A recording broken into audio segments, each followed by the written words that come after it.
2 Timóteo capítulo 3, a partir do versículo de número 14.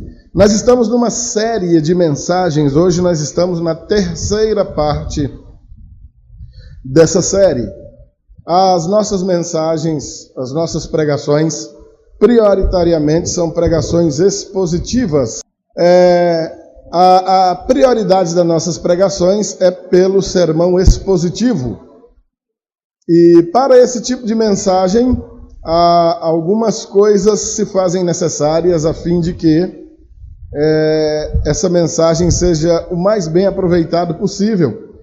E assim como, obrigado, Naira, assim como o pregador se habilita, se prepara para pregar, é indispensável que os ouvintes também estejam aptos para receber essa mensagem. Amém, amados? Então, por causa disso é que nós, tanto lá na sede em Brasília, quanto aqui, nós estamos pregando a mesma série de mensagens. O tema é o mesmo. Talvez, se você tiver acesso a um vídeo de pregação de lá da sede, vai ver alguma diferença, porque é normal, vai depender do pregador que está pregando lá, e de mim aqui, da ênfase dada a um tema ou outro, mas de toda maneira, o assunto é um só, tanto aqui quanto lá. Preparar pregadores e também ouvintes para essa mensagem expositiva. Afinal de contas, isso aqui é 100% exposição do texto bíblico. Amém? Vamos ler esse pedacinho aí? O texto de 2 Timóteo, capítulo de número 3, a partir do versículo 14, e entra pelo capítulo 4, vai até o capítulo 4, versículo 5. Diz assim a palavra: Tu, porém, permanece naquilo que aprendestes e de que fostes inteirado, sabendo de quem o aprendeste, e que desde a infância sabes as sagradas letras, que podem tornar-te sábio para a salvação pela fé em Cristo Jesus. Toda a Escritura é inspirada por Deus e útil para o ensino, para a repreensão, para a correção, para a educação na justiça, a fim de que o homem de Deus seja perfeito e perfeitamente habilitado para toda boa obra. Conjuro-te perante Deus e Cristo Jesus, que há de julgar vivos e mortos pela sua manifestação e pelo seu reino. Prega a palavra, insta, quer seja oportuno, quer não. Corrige, repreende, exorta com toda longanimidade e doutrina. Pois haverá tempo em que não suportarão a sã doutrina. Pelo contrário, cercar-se-ão de mestres, segundo as suas próprias cobiças, como que sentindo coceira nos ouvidos, e se recusarão a dar ouvidos à verdade, entregando-se às fábulas. Tu, porém, sê sóbrio em todas as coisas, suporta as aflições, faze o trabalho de um evangelista, cumpre cabalmente o teu ministério. Bem, amados, está aí a palavra do Senhor, com algumas, vamos dizer assim, algumas instruções simplesmente duras, né? Ásperas. Quando entra aí pelo capítulo 4, o apóstolo faz advertências bastante pesadas, né? É que essas advertências elas já são pesadas para o Timóteo, né?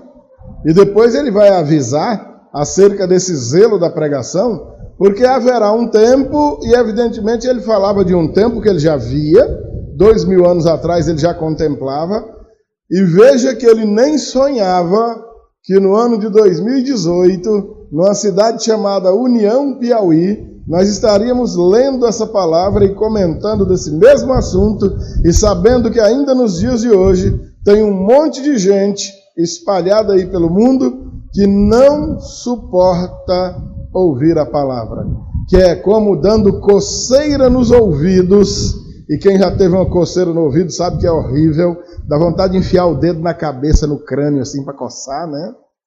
Porque a palavra causa incômodo. A palavra chateia. Ela nos chama para um confronto conosco mesmo e nos deixa numa situação, às vezes, difícil.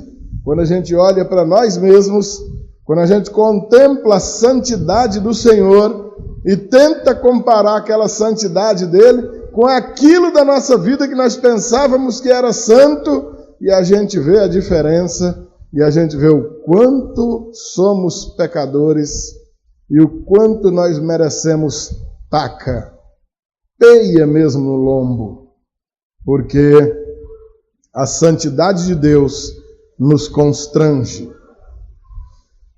No versículo 14, ele começa dizendo, tu porém, quando a gente está dizendo uma coisa nesse sentido, é porque algo interessante deve ter sido dito antes, não é? Olha, você seja honesto. É porque alguém, antes de eu falar para você ser honesto, deve ter dado um testemunho de que era desonesto, não é isso? Se eu digo para você, seja verdadeiro, é porque antes disso alguém deve ter praticado alguma mentira, não é verdade? Ele está dizendo, tu, porém, ou seja, os outros são de um determinado jeito. Tu, porém, vai ser diferente. Contigo é diferente. Amém, amados? Vamos entender por que ele está começando com esse tu, porém, e é interessante que ele começa com isso e esse texto nosso termina com isso, capítulo 4, versículo 5. Mas olha aí, no capítulo 3, os versículos 12 e 13. Olha que interessante.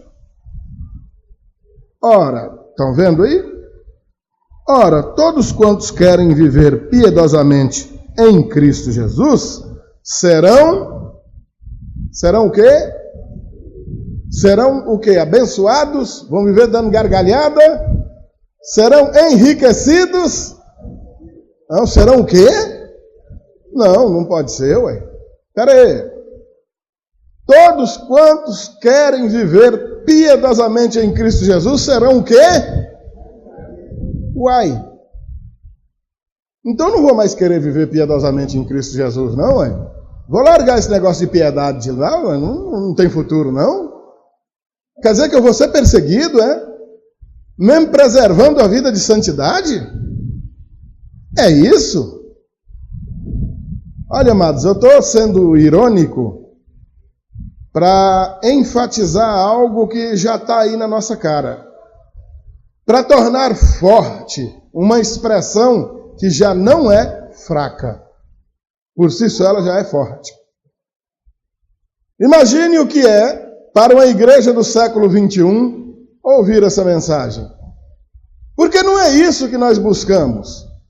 Se nós estamos sendo perseguidos, o que nós queremos é que a perseguição acabe. É ou não é? Se nós temos uma dor, a gente toma nem que seja uma dipirona, porque a gente quer que a dor vá embora. É assim ou não é? Se temos alguma coisa que está nos causando males, a gente quer ver que essa coisa desaparecendo. Mas a realidade da Escritura nos coloca diante de uma constatação tremenda, enigmática. Nós somos chamados para uma vida piedosa em Cristo Jesus. Mas o mundo não nos ama. E nós ainda moramos nele. Nós não moramos na lua, não. É aqui nesse planetinha que a gente mora. Embora nós não sejamos daqui, nós estamos aqui. E o Senhor nos chama para levar vida piedosa nele. Só que todos quantos querem levar essa vida piedosa em Cristo Jesus, padecerão perseguições ou serão perseguidos. E aí, você vai querer continuar andando com Jesus? Sim ou não? Amém. Tá? Então você não é bobo, não. Você é esperto. O versículo 13. Mas os homens perversos, decorem isso aí.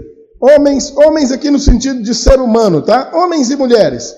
As pessoas perversas, lá no meu Goiás diz é perverso.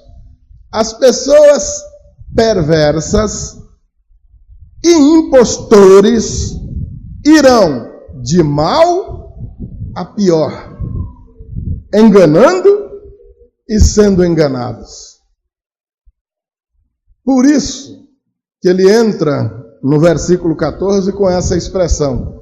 Tu, porém, por quê? Porque Timóteo não é um homem perverso. Timóteo não é um impostor. Timóteo não é um enganador. E ele também não está sendo enganado por ninguém. E preste atenção aqui, meu amado irmão. Preste atenção, minha amada irmã. O Senhor Jesus também não engana ninguém. A palavra de Deus não engana ninguém. Quem engana as pessoas são impostores espalhados aí pelo mundo afora, com apelido de pastores, de bispos, de apóstolos e outras coisas mais, empurrando nas cabeças das pessoas um evangelho diabólico, que não é o evangelho aqui da palavra de Deus, colocando na cabeça das pessoas um evangelhozinho açucarado, sem vergonha, maligno, que faz com que as pessoas então pensem que o fato de seguir Jesus, de viver piedosamente em Cristo Jesus, vai garantir para as pessoas aqui nessa terra uma vida sem perseguições, sem tribulações e sem sofrimentos. Por causa disso, até mesmo entre ditos crentes evangélicos, a primeira pressão que o cara sofre, cai na cachaça, cai na droga, cai na prostituição, abandona a família, abandona emprego, abandona a vida. Quantos já se enforcaram, deram tiro na própria cabeça, se mataram, porque de repente se depararam com a realidade que a palavra de Deus já está dizendo, mas que o vagabundo do pastor nunca tinha ensinado. Que quem vive piedosamente em Cristo Jesus, padece perseguição. Ora, se perseguir o Senhor Jesus, quem sou eu, quem é você para não ser perseguido? Se fizeram o que fizeram ao Rei da Glória, quem somos nós para querer levar uma vida regalada de sossego aqui, sem tribulação nenhuma? Mas os impostores, os homens perversos, aqueles que vivem enganando e sendo enganados, ensinaram para as pessoas aquilo que lhes agradava, e não a palavra de Deus genuína. Para Timóteo, e para você, meu irmão, para você, minha irmã, está sendo dada uma outra ordem. Tu, porém, que não é perverso, não é enganador, não vive sendo enganado, e não é impostor, a ordem é outra. Tu, porém, permanece naquilo que aprendestes, de que fostes inteirados, sabendo de quem o aprendeste. Se você tiver paciência, você voltar no capítulo 1, versículo 5, você vai ver Paulo falando para Timóteo da bênção que foi a criação que ele recebeu da parte de sua avó e de sua mãe. Sua avó se chama Loide, sua mãe se chama Eunice. Se chamava, né? Há 2000 anos atrás, certamente já morreram. Mas criaram aquele menino desde pequenininho, ouvindo a Sagrada Escritura, ouvindo a palavra de Deus. Não existia Novo Testamento ainda, mas o que existia de palavra de Deus, Timóteo conhecia. E essa palavra de Deus já anunciava o Salvador, o nosso Senhor Jesus Cristo. Amém, amados? Verso 15, e que desde a infância, olha aí, sabes as sagradas letras, ou seja, a palavra de Deus, que pode tornar-te sábio para a salvação pela fé em Cristo Jesus. Agora vem a instrução da palavra. Toda a Escritura é inspirada por Deus. Toda a Escritura é inspirada por Deus. Amados, aqui há uma reclamação de autoridade divina para isso aqui, ó. Vez ou outra, a gente se depara com o comentário malfadado de algum indivíduo, certamente com seu coração ainda endurecido pelo pecado, não alcançado pela graça do Senhor, e eu tive que ouvir isso essa semana. Eu não acredito nisso aí não, que isso aí foi escrito por homem.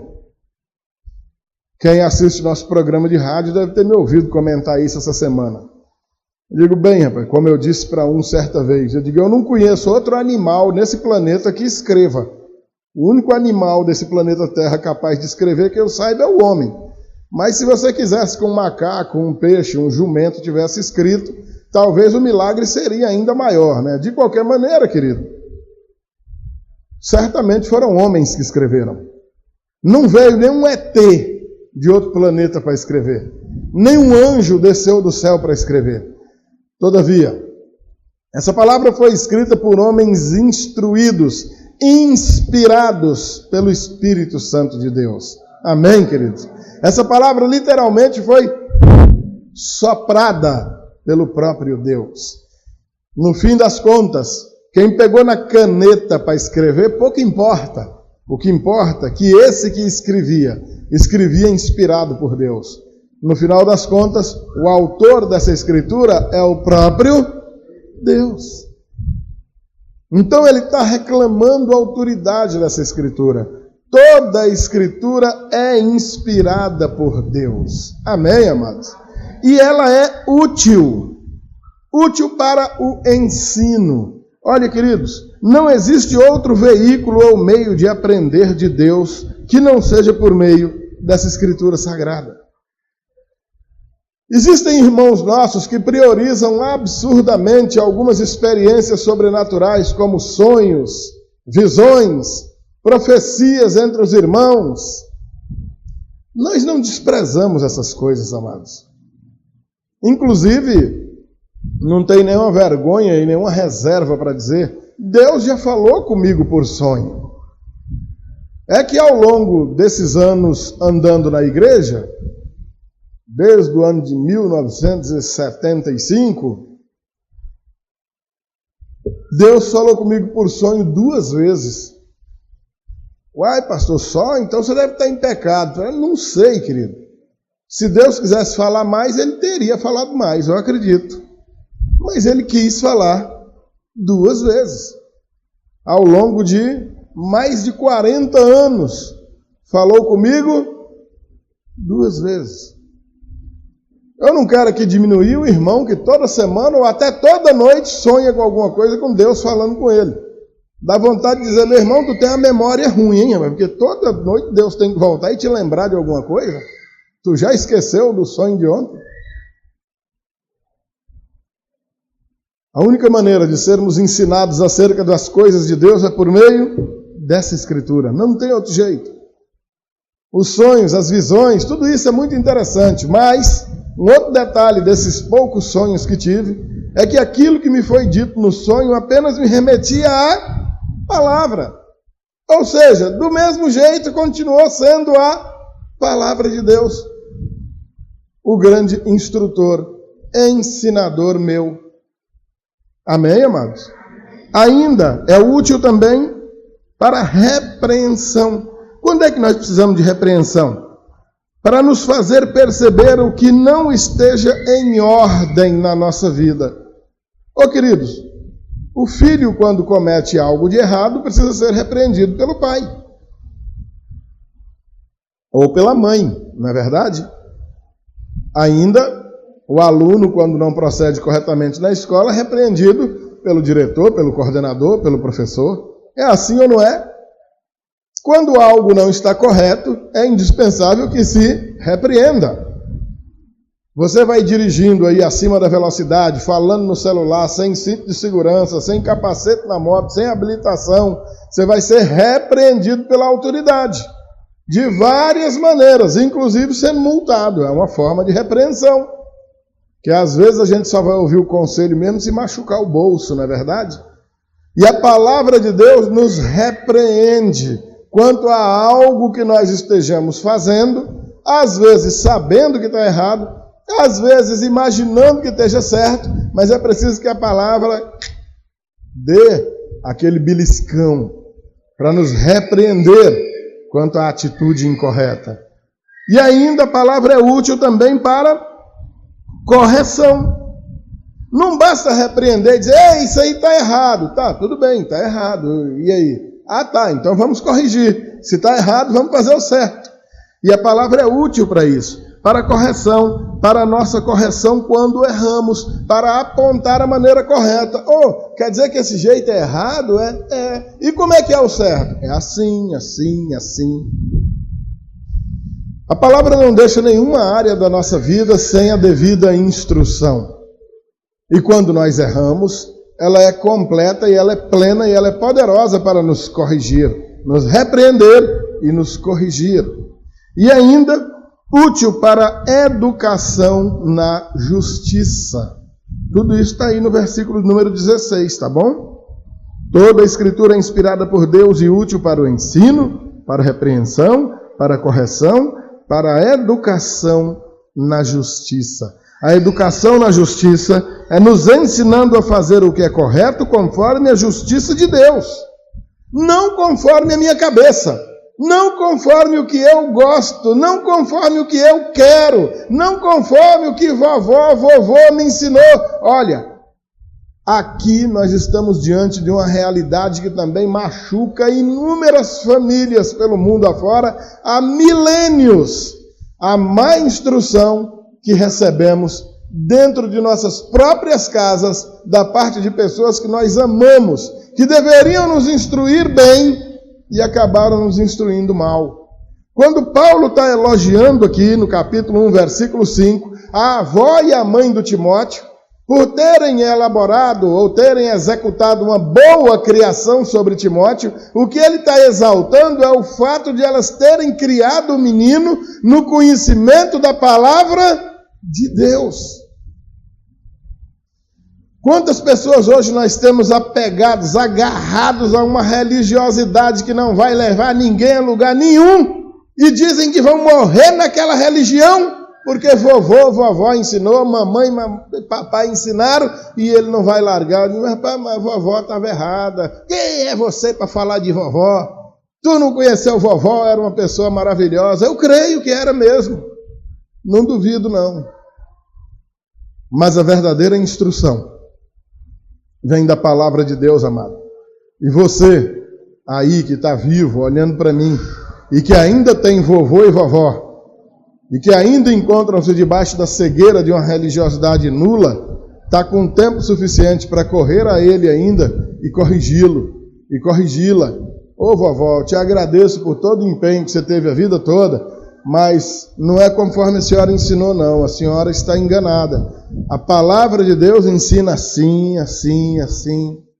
Alguns darão ouvidos. E nós temos relatos de muitos que têm mudado. Glória a Deus por isso. Outros não darão ouvidos. Fazer o quê? Mas a nossa obrigação não é convencer ninguém, e sim apresentar a verdade da Escritura. Amém, queridos? O verso 17 é literal, a fim de que o homem de Deus seja perfeito e perfeitamente habilitado para toda boa obra. Amém, amados? Essa boa obra, ou ser perfeitamente habilitado para toda boa obra, é ser instruído, ser treinado, ser qualificado, conforme a palavra de Deus. Insisto, não conforme nossos gostos e nossas prioridades, mas conforme a palavra de Deus. Pula para o capítulo de número 4, versículo 1. Há uma conjuração, conjuro-te. Isso é outra expressão fortíssima, amados. Conjuro-te. Olha, é um rogo enfático, fortíssimo, incisivo. Conjuro-te em nome de Deus e de Cristo Jesus, que há de julgar vivos e mortos pela sua manifestação e pelo seu reino. Eu conjuro-te por tudo que é mais sagrado, por Deus Pai, por nosso Senhor e Salvador Jesus Cristo, que há de julgar vivos e mortos, tanto na sua vinda, quanto pelo estabelecimento do seu reino, como diz Evangelho de João, capítulo 3, 19, quem crê no Senhor não é julgado, quem não crê já está julgado, porquanto não creu no unigênito Filho de Deus. Ou seja, um julgamento futuro na vinda do Senhor, e um julgamento que já se faz agora pela presença do reino de Deus. Conjuro-te. Verso de número 2. Prega a palavra. Você está entendendo, meu irmão? Está entendendo, minha irmã? Pregue a palavra. Pastor, mas Paulo estava falando aí, é com Timóteo. É com Timóteo aí agora, 2000 anos atrás. Agora é com você, é comigo, é contigo, é conosco. Amém, amado? Por tudo que é mais sagrado, o Senhor conjura. Paulo está conjurando-nos. Preguemos a palavra. Pregue a palavra. Pregue a palavra. Não interessa se o momento é oportuno. Não interessa se o momento não é oportuno. Pregue a palavra. Alguns missionários, evangelistas super experientes, descobriram anos e anos atrás que até mesmo nos momentos mais duros da vida, nos momentos mais turbulentos da vida de um ser humano, um excelente momento para lhe apresentar o Evangelho, como que abrindo uma porta de oportunidade tremenda se faz na vida de pessoas. Situações de tragédia, enchentes, terremotos, furacões, perda de casa, o cara ficou desempregado, perdeu o emprego, as mais absurdas situações, esses especialistas em evangelismo apresentam para nós como momentos maravilhosos para chegar e apresentar a palavra de Deus, pregar a palavra de Deus. Existe um versículo que deve estar escrito no livro de Inventários, que na Bíblia não está escrito em lugar nenhum, mas que todo mundo usa tanto. Com certeza vocês já ouviram dizer: quem não vem pelo amor, vem pela dor. Já ouviram falar? Já? Quem já ouviu? Quase todo mundo já ouviu esse versículo. Sabe onde ele está escrito? Em lugar nenhum. Não está escrito em lugar nenhum isso daí. Mas o pessoal fala. E é interessante que ele tem um fundinho de verdade. Apesar de não estar escrito em lugar nenhum, ele é bastante sugestivo.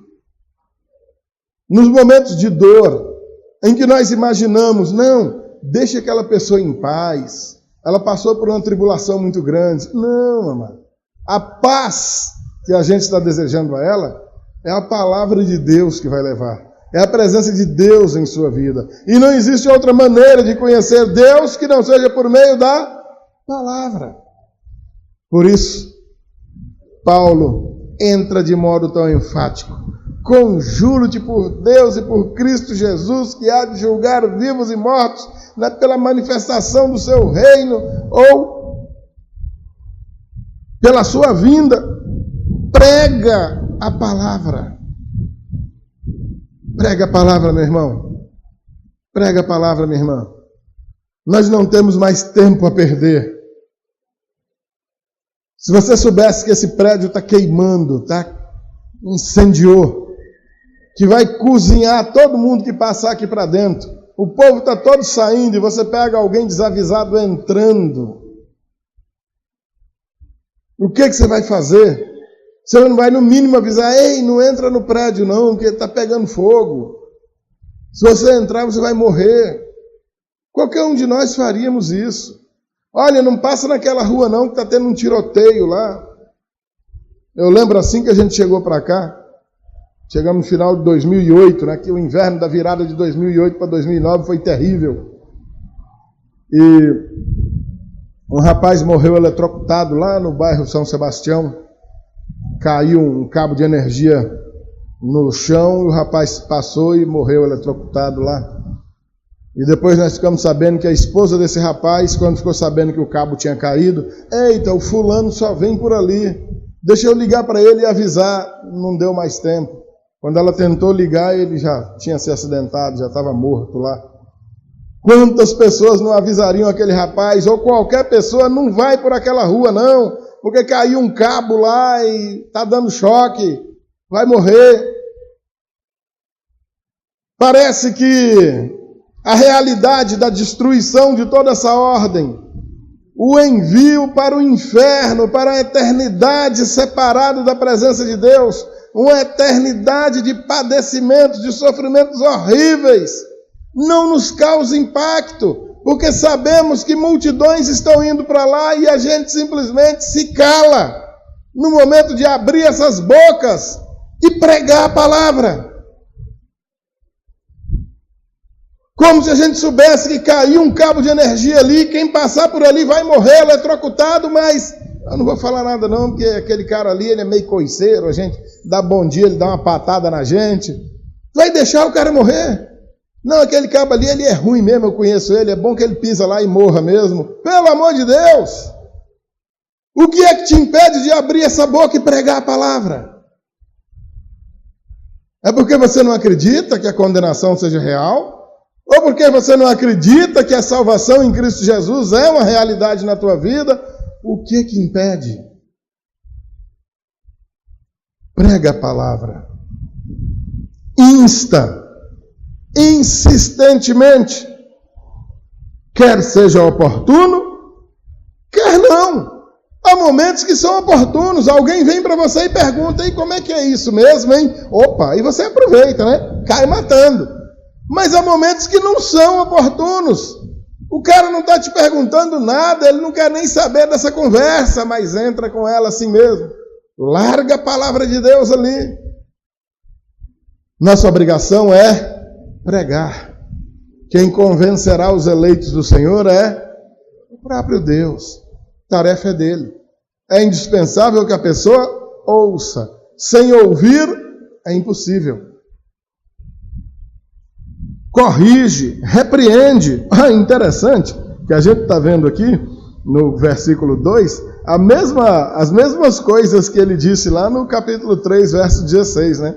Que a palavra é útil para a correção, que a palavra é útil para a repreensão, não é?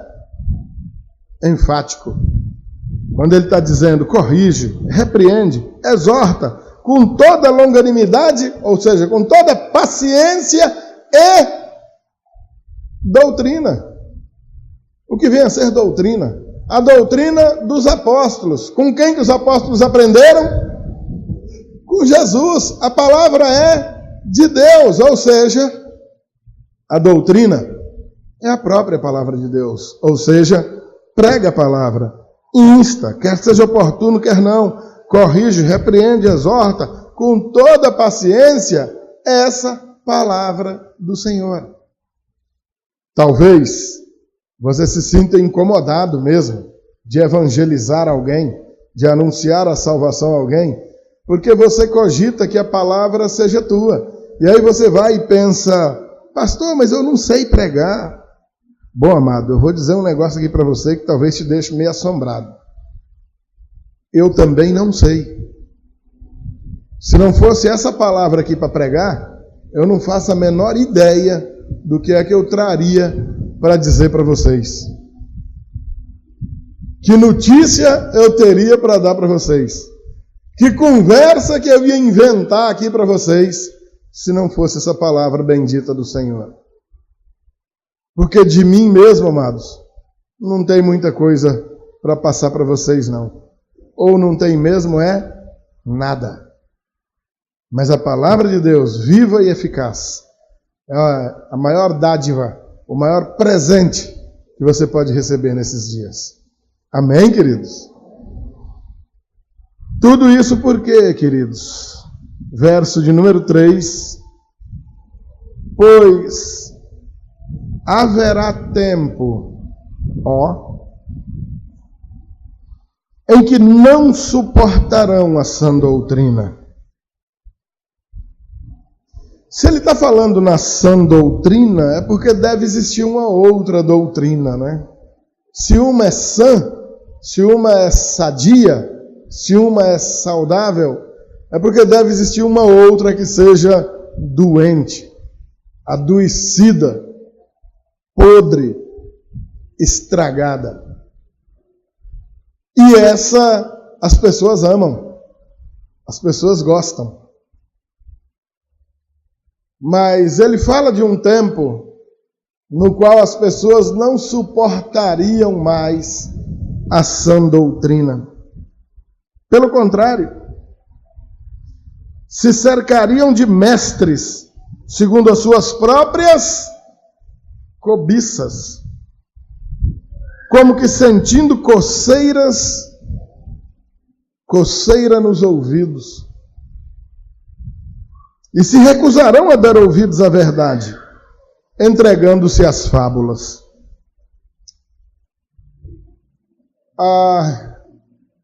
Morreu há 2 anos atrás um dos nossos grandes ícones da teologia no Brasil, Dr. Russell Shedd.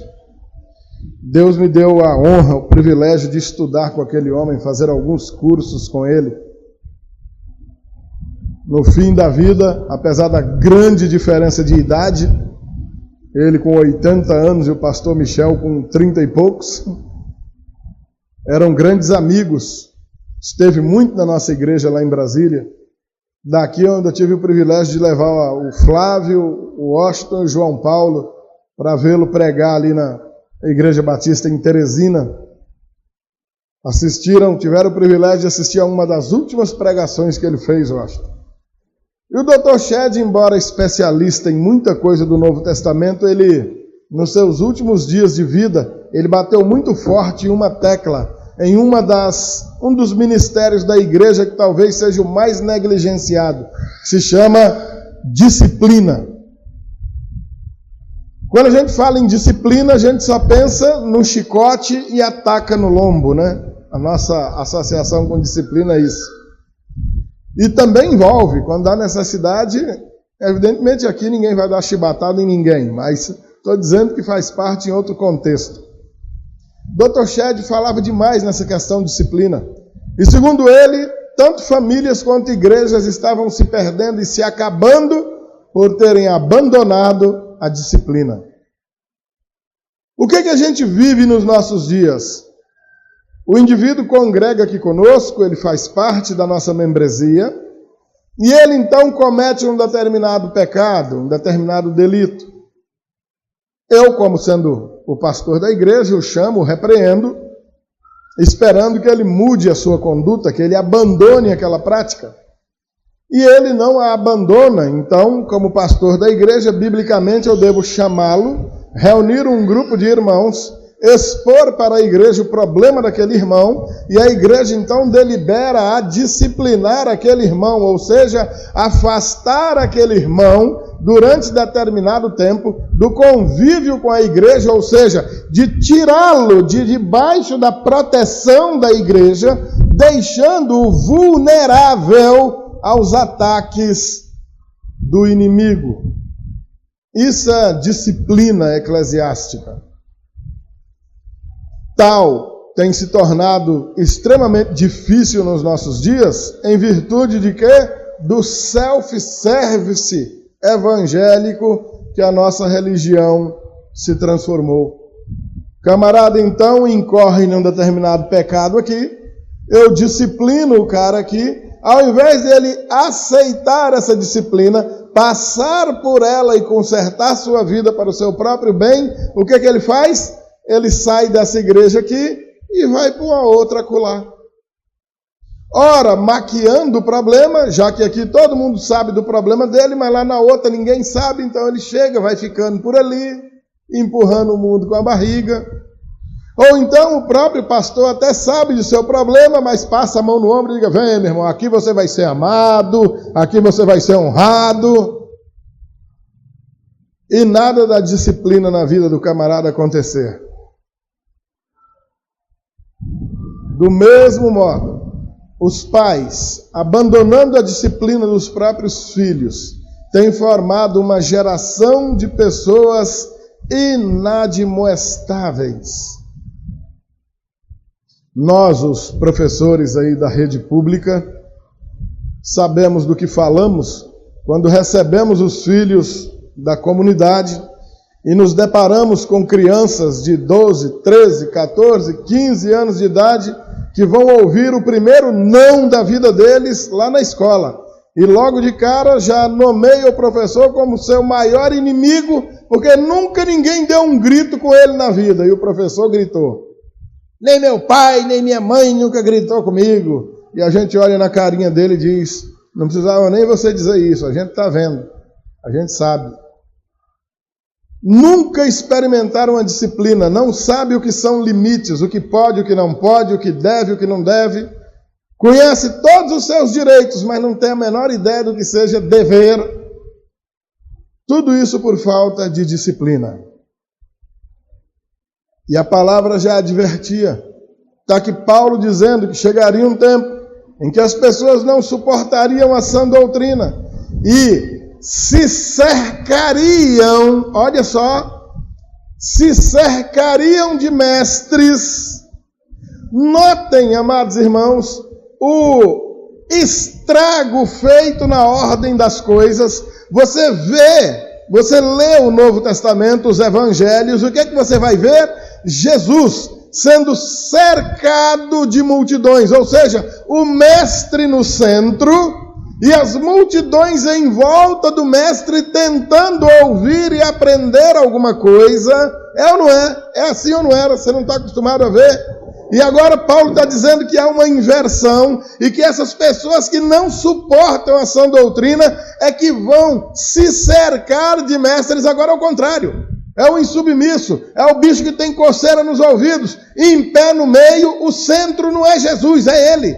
E em volta dele um monte de mestres massageando seus ouvidos, falando para eles de coisas que ele gosta de ouvir, que não provoca coceira em seus ouvidos, porque massageia o seu ego e o seu pecado, pelo qual ele vai morrer apaixonado e vai padecer no fogo do inferno eternamente. É duro ver a rebeldia, a dureza de coração, a resignação do pecador diante de situações tão bem esclarecidas. Dói o nosso coração. Entre esses impenitentes há muitas pessoas que amamos, alguns familiares nossos, sangue do nosso sangue, que ouvem essa mensagem há anos, mas provoca-lhe coceira nos ouvidos. Não gostam. Eles querem ouvir mensagens de mestres que satisfazem as suas cobiças, aquilo que amam, aquilo que gostam, aquilo que desejam. A mensagem deixa de ser a mensagem de Deus para o homem e transforma-se numa mensagem de homem para homem, num negócio bem comercial, onde o objetivo é agradar o freguês. A membresia se torna uma freguesia e o pastor aqui se torna o publicitário de uma mensagem extremamente agradável que massageia o ego dos ouvintes e manda o camarada para casa mais satisfeito e convencido de sua correção, mesmo em meio ao pecado, ao invés de arrependido e vivendo um dilema terrível para abandonar essa vida de pecado que o está matando, sem encontrar forças para isso. Forças essas que serão encontradas no Espírito Santo que Deus dá a todo aquele que nele crê. Amém, queridos? Verso de número 5, para a gente encerrar. Volta de novo aquilo que ele disse lá no começo da nossa pregação, no 3,14. Tu, porém, Timóteo, você não é desses caras não, desses que massageiam as orelhas de ninguém não. Seja sóbrio em todas as coisas, suporta as aflições. Meus amados, Deus é testemunha das que eu tenho suportado. É duro. Faça o trabalho de um evangelista, ou seja, apresente o evangelho e não outra coisa. Cumpre cabalmente o teu ministério. No nosso caso aqui, seja lá que ministério for. Timóteo era um pastor. Eu também sou. Você não é. Alguns serão, outros não. De qualquer maneira, você tem sido comissionado pelo Senhor a um ministério também. Ao ministério de boa mãe, boa dona de casa, bom pai, bom chefe de família, bom filho, honrando, obedecendo e respeitando aos seus pais, bom irmão, bom cidadão, bom aluno. Amém, queridos? Em tudo que fizer, dando graças ao Senhor, em tudo quanto fizer, fazendo bem feito, para honrar o nome do Senhor que você diz que serve. Amém, queridos? Deus abençoe você com essa mensagem, que ela fale alto ao teu coração durante essa semana. Reflita nela, leiam esse texto novamente em casa E no domingo que vem a gente continua nessa série.